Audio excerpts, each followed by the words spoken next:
এবাৰ ত্ৰিদীপ মৰাণ আজিলৈ 1,40,000 নিযুক্তিৰ সীমা অতিক্ৰম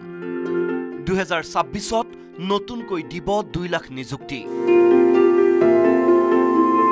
ধন্যবাদ এবাৰ শুকুৰবাৰে প্ৰকাশ পাব নতুনকৈ 5,000 পদৰ বিজ্ঞাপন নিজৰ ভাইটি ভণ্টিক সকলোৱে ক'ব লাগিব যে আজি আমি এপইণ্টমেণ্ট লৈ আহিলো আৰু অহা 2 দিনত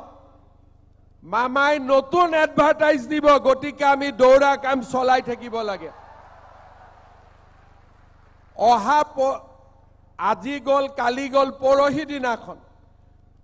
দিনাখন আমি আকৌ 5,000 পোষ্টৰ আমি এডভাৰটাইজ মুকলি কৰি দিম ভাগিনে দৌৰি থাকক মামাই নিযুক্তি দি যাব বুধবাৰে অসম আৰক্ষীৰ 5,818 গৰাকী প্ৰাৰ্থীক নিযুক্তি পত্ৰ বিতৰণ কৰি নতুন নিযুক্তিক লৈ বৃহৎ ঘোষণা মুখ্যমন্ত্ৰীৰ 2026ত পুনৰ বিজেপিৰ চৰকাৰ হলে 2 লাখ নতুন নিযুক্তি দিয়াৰ প্ৰতিশ্ৰুতি হিমন্ত বিশ্ব শৰ্মাৰ অহাবাৰ ইলেকশ্যনৰ পিছতো 1 লাখ গৈ 2 লাখ পাই যাবগৈ আৰু কিমান আগুৱাই যাবতো চিন্তাই নাই আমাৰ সুবিধা ওলাইয়ে থাকিব আৰু তাৰ কাৰণে আমি সকলোৱে পৰিশ্ৰম কৰি থাকিব লাগিব আৰু সকলোৱে নিজৰ দায়িত্ব সুন্দৰভাৱে পালন কৰি থাকিব লাগিব অসম আৰক্ষীৰ 5 সহস্ৰাধিক পদত নিযুক্তি পত্ৰ প্ৰদান কৰি মুখ্যমন্ত্ৰীৰ মন্তব্য অসম আৰক্ষীত এতিয়া স্বচ্ছ প্ৰক্ৰিয়াৰে হয় নিযুক্তি পূৰ্বে আৰক্ষীৰ চাকৰি পাবলৈ চিনাকি অথবা টকা পইচা দিব লগা হৈছিল পুলিচত চাকৰি এটা পাম বুলি কাৰোবাৰ লগত চিনাকি হ'ব লাগিব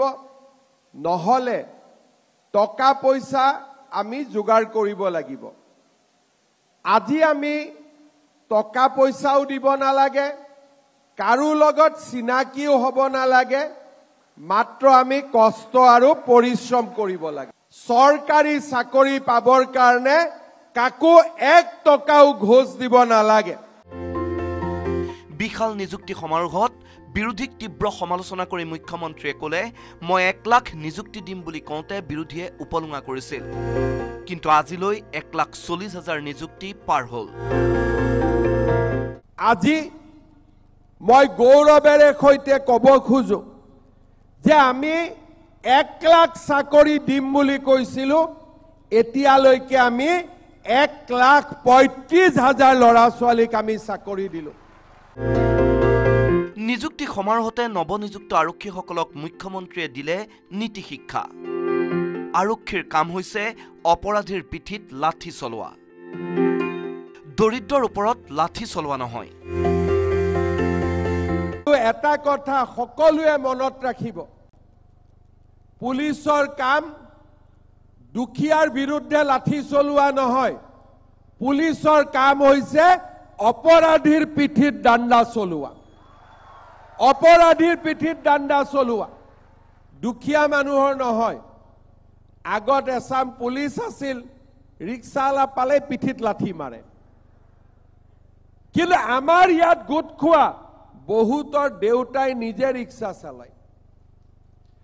আগতে বজাৰত তৰকাৰী বিক্ৰী কৰা মানুহজনক লাঠি চলায় আজি মই আপোনালোকক দেউতা মাক লৈ আহিব কিয় কৈছিলো কাৰণ আপোনালোকৰ দেউতায়ো তৰকাৰী বিক্ৰী কৰে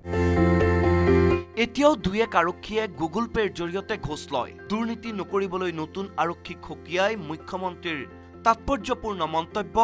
গুগল পেত টকা লোৱা সকলৰ ঘৰত এদিন আমি উপস্থিত হ'ম আৰু 2-এজনে টকা লওঁতে ধৰোতে তেওঁলোক গ্ৰেপ্তাৰো হয় আজিকালি সেইকাৰণে টকা নগদ নলয় গুগল পেত লৈ লয় কিন্তু তেওঁলোকে বুজি নাপায় যে গুগল পেত ললে বেছি প্ৰমাণ হৈ থাকে টকাটো নিজৰ একাউণ্টতে যায় আৰু গুগল পেত টকা ললে অফিচাৰ সকলৰ কাৰণে বেছি সহজ কাৰ একাউণ্টত কিমান টকা গল আজিকালি এনেকুৱাও 2-এজন আছে যোনে নিজৰ ড্ৰাইভাৰৰ একাউণ্টত টকা লয় নিজৰ লগত থকা এজন দুজনৰ একাউণ্টত টকা লয় কিন্তু আমি এটা কথা জানো যে যেনেকৈ যি নকৰক কিয় আমি সেই সকল ব্যক্তিৰ ঘৰত এদিন নহয় এদিন আমি উপস্থিত হমেই, কাৰণ আমি অসমত এই ধৰণৰ টকা পইচাৰ খেলা আমি শেষ কৰিব খুজিছো। বুধবাৰে নিযুক্তি পত্ৰ লাভ কৰা ৫,৪১০ গৰাকী কনিষ্টবল আৰু ১৫৬ জন উপ পৰিদৰ্শকৰ পৰিয়ালত যদি অৰুণোদয়ৰ হিতাধিকাৰী আছে, তেন্তে অৰুণোদয়ৰ পৰা নাম নিজে নিজে কৰ্তন কৰিবলৈও আহ্বান জনালে মুখ্যমন্ত্ৰীয়ে। চাকৰিত যোগদানৰ পিছত দেউতাক মাকক অৱহেলা নকৰিবলৈও নৱনিযুক্ত আৰক্ষীসকলক কঠোৰ সকিয়নি প্ৰদান কৰিলে মুখ্যমন্ত্ৰীয়ে। এতিয়া মই দুটা অনুৰোধ কৰিম। কোনোবা ল'ৰা ছোৱালীৰ ঘৰত যদি আমি অৰুণোদয় পাই আছিলো, আমি নিজে নিজে